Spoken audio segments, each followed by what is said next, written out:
Mesdames et messieurs, bonjour à toutes et à tous. Bienvenue sur la 4e partie de notre message, la puissance de Dieu avec l'apôtre Joshua Selman. Alors, mesdames et messieurs, nous étions en train de définir ce que c'est que la puissance de Dieu et nous avions déjà donné 3 définitions dans les parties précédentes de ce message. Alors, nous allons évoluer rapidement vers la 4e définition. Et donc, je vais rapidement rajouter les 2 versets que j'avais promis parce que j'avais dit qu'on allait étudier 3 versets essentiels pour en fait démontrer comment la puissance de Dieu force à l'obéissance ou force le respect des conformités, le respect des lois, le respect de l'autorité de la puissance de Dieu. Nous allons lire Matthieu chapitre 8 du verset 24 au 27. Ensuite, nous allons lire Psaume 66 verset 3. Bon, prenez ces versets bibliques en note comme référence. Alors, la puissance de Dieu, c'est l'outil de Dieu pour amener le salut. Le salut ici n'est pas seulement limité à la nouvelle naissance, mais le salut ici prend en compte la délivrance en son essence entière. Ça prend en compte la délivrance, la guérison, la libération, la réussite. Lisons Actes chapitre 4 verset 33. Avec une grande puissance, les apôtres rendaient témoignage de la résurrection du Seigneur Jésus et la grâce de Dieu agissait avec force en eux tous.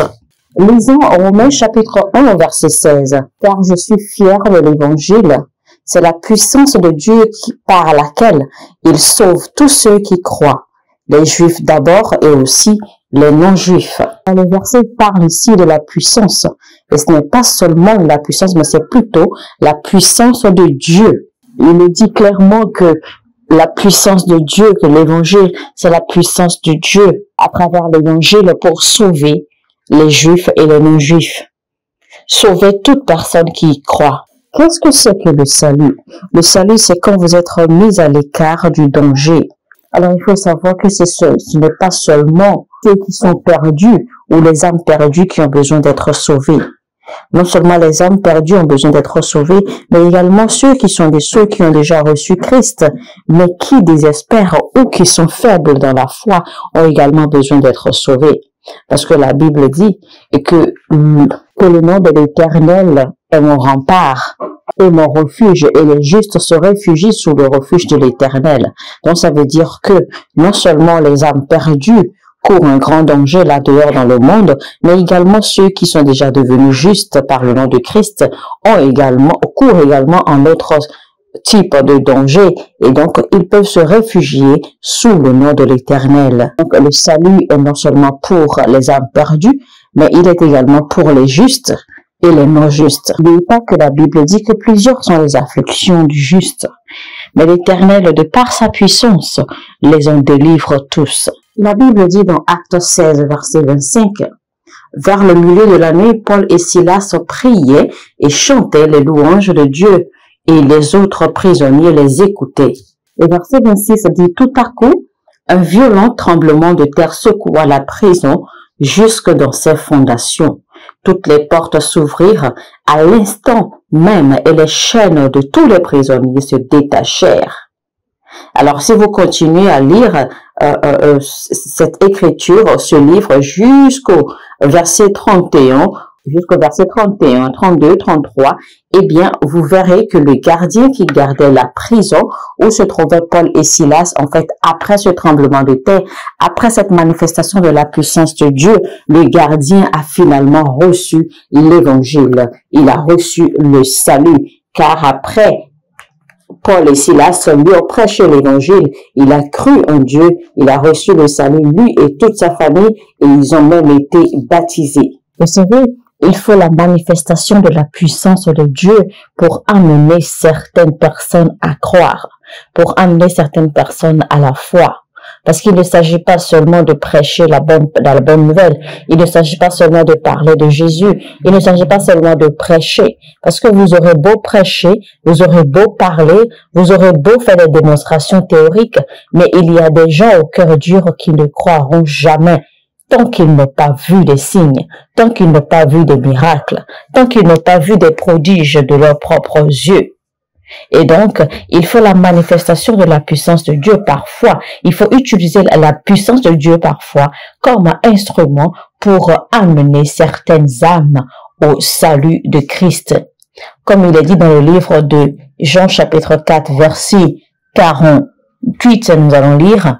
Jésus lui dit, à moins de voir des signes miraculeux et des choses extraordinaires, vous ne croirez donc pas. Et les grands hommes qui sont passés avant nous, les grands hommes qui ont tremblé, qui ont marqué leur génération dans l'œuvre de Dieu avant nous, ces hommes-là comme Reinhard Bonnke, T.L. Osborne, etc., ils n'ont pas apporté seulement l'évangile au monde.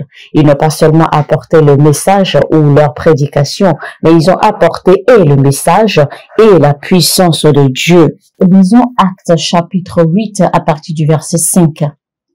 Philippe se rendit dans la capitale de la Samarie et prêcha le Christ à la population. Elle se montra tout entière très attentive à ses paroles en l'entendant et en voyant les signes miraculeux qu'il accomplissait. En effet, beaucoup de personnes qui avaient des démons en elles en furent délivrées. Ils sortaient d'elles en poussant de cris, de grands cris, et de nombreux paralysés et des infirmes furent guéris. J'ai toujours l'habitude de dire aux gens, quand vous allez prêcher ou quand vous allez porter la bonne nouvelle à quelqu'un, n'apportez pas seulement la nouvelle, n'apportez pas seulement la parole, il faut toujours avoir un signe. Il faut que la personne qui écoute la parole ait une évidence à travers la manifestation de la puissance, à travers un signe, à travers un miracle. Et ceci permettra à la personne de rapidement s'ouvrir et de recevoir, d'accepter et de croire. La Bible dit ensuite au verset 8, « Aussi, toute la ville était-elle dans une grande joie. » Voyons un peu Matthieu 10, le verset 1. Jésus appela ses 12 disciples et leur donna l'autorité de chasser les esprits mauvais et de guérir toute maladie et toute infirmité. Verset 7, il leur dit, « Partout où vous passerez, annoncez que le règne des cieux est tout proche. » Mais voici, il ne s'est pas arrêté là, il a continué, il a dit, « Guérissez les malades, ressuscitez les morts, rendez purs les lépreux, expulsez les démons. Vous avez reçu gratuitement, alors donnez gratuitement. » Voilà donc la vraie évangile. Parce que quand vous dites que Jésus est le chemin, quand vous dites que Jésus est bon et que Jésus est capable de faire ceci, que Jésus est capable de faire cela, vous devez être en mesure de manifester la puissance pour démontrer que Jésus peut effectivement faire ceci. Vous devez, de par la puissance du Saint-Esprit qui réside en vous, provoquer la manifestation de ce que vous avez déclaré, afin que les gens puissent entendre et voir. Alors, je sais par conviction qu'il y a beaucoup de personnes, en écoutant ce message, eh bien, vous allez recevoir la confiance et la conviction dans votre esprit que la puissance de Dieu, que finalement l'heure a sonné pour que la puissance de Dieu puisse se révéler en vous et que la puissance de Dieu puisse accomplir ce qu'elle doit accomplir dans votre vie. Et ainsi par la même occasion de forcer votre salut. Car la Bible dit clairement, il n'y a pas d'autre nom. Il n'existe pas d'autre nom qui nous a été donné par lequel nous serons sauvés. En dehors des miracles, des délivrances, le salut, etc., le plus grand don que Dieu nous ait jamais fait, c'est le don de lui-même. Il est écrit dans la Bible, quel est ce grand amour par lequel un autre homme sacrifie sa vie pour ses frères. Alors, avec cette révélation de la puissance de Dieu, du fait que la puissance de Dieu amène le salut, on va rapidement faire un appel à salut avant de clôturer ce message. Alors, si vous nous écoutez maintenant, si vous avez fait recours à la première, la deuxième et la troisième partie de ce message et que vous avez compris, eh bien, si vous désirez donner votre vie à Christ, vous désirez recevoir Christ en vous, eh bien, vous allez vous mettre à genoux, vous tenir sur vos pieds et lever vos mains vers le ciel de là où vous le suivez maintenant et vous allez répéter ceci après moi afin de recevoir Christ en vous. Vous allez confesser Christ et recevoir Christ en vous. Vous allez le faire de façon sérieuse, de façon sincère. Répétez après moi maintenant. Seigneur Jésus, j'ai écouté ta parole et je crois en toi et je crois que tu es le Fils de Dieu. Je crois que tu es mort pour mes péchés et je crois que tu es ressuscité pour me justifier. À l'instant même, je reçois Jésus dans ma vie en tant que mon Sauveur, mon Seigneur et mon Roi.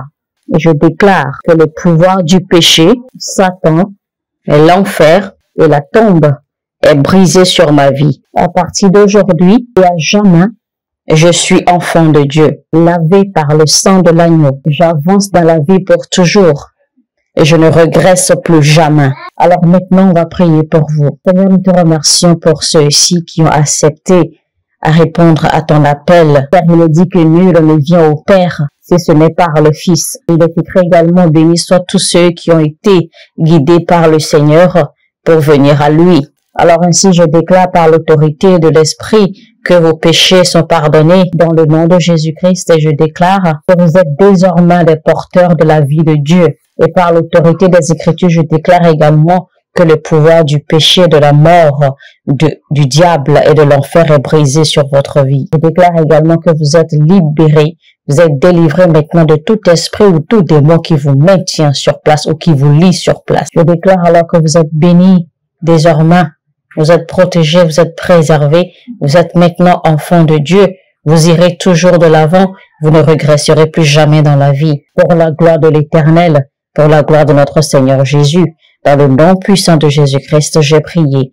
Amen. Mesdames et messieurs, c'est donc la fin de notre message si merveilleux, la puissance de Dieu. Alors pour mieux comprendre ce message, faites recours à la première, la deuxième et la troisième partie précédemment déjà. Alors, mesdames et messieurs, c'était donc l'apôtre Joshua Selman comme prédicateur. Si ce message vous a édifié, ne le gardez pas pour vous tout seul. Très important avec les nouvelles règles de YouTube maintenant.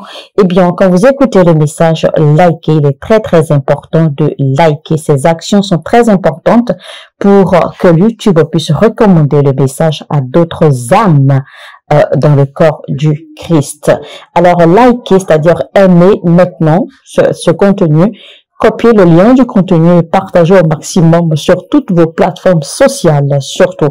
Et si vous n'êtes pas encore abonné à cette chaîne, alors n'hésitez pas, faites-le maintenant et activez la cloche de notification. Mesdames et messieurs, il vous est également offert la possibilité de devenir membre partenaire de cette chaîne. Regardez dans la description de la vidéo, vous verrez le lien correspondant. Cliquez et suivez les instructions. Sur ce, je vous dis que Dieu vous bénisse et à bientôt.